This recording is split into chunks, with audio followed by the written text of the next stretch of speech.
And we're live. Okay. Alright, so I suppose we have some explaining to do as to why we're not frequently vlogging.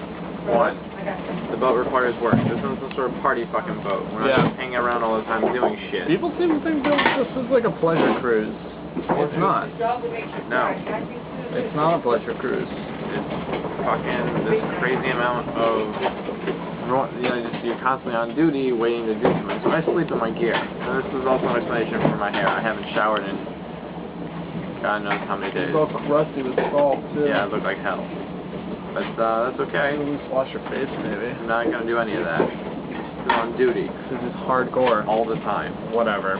So, I, on the other hand,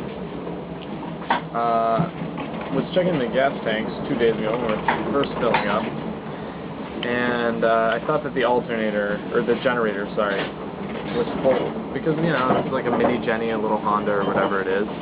Unfortunately, that turned out to not be the case. It was probably like a quarter full. So when we ran it and it died suddenly, we were like, okay, well this is going to be a problem because the boat alternator had died. So now, running the boat engines no longer gives us any power.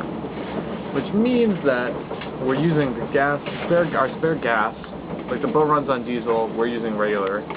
Our spare gas from the dinghy to fill up the generator, and the generator is powering the boat and recharging it in conjunction with 2 solar panels that we have out on the stern. This means that we have to be super conservative with our power, but it also caused quite a bit of a hectic scramble yesterday while people were kind of seasick. It was kind of like a lot of shit hitting the fan at once. So, it was a pretty crazy day. In addition to that, we had some sail work to do. Like every time you reef or like do any sail work, it's kind of a big deal because you have a limited period of time to do it, or as Rick, our captain, calls it, a limited window of opportunity.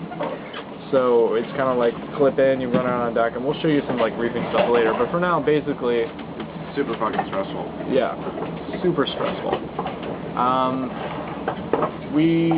I have the midnight to 2 a.m. shift, and Steven has the 2 a.m. to 4 a.m. shift.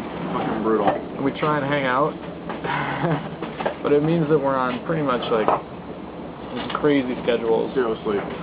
It's hard to sleep with a lot of the noise, something we're trying to get used to, but we'll get there. You just get used to the rocking and constant motion of the boat, and once you got that down, also, it'll be great. because not everything's strapped down, shit flies around when it hits big waves.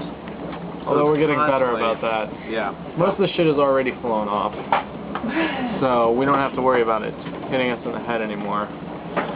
But, we'll see. Every once in a while, stuff gets dislodged though, like paint cans and shit. And this is rattling that comes out of nowhere. You think you put things away, and you tuck them away, but no, they find a way to loosen up. Yeah, or sometimes you hear something that sounds like a shotgun going off in the middle of the night, and you fucking flip out. You hop out of your bunk, try to figure out what's going on, and you realize that oh, it was nothing big, nothing major. So it's crazy.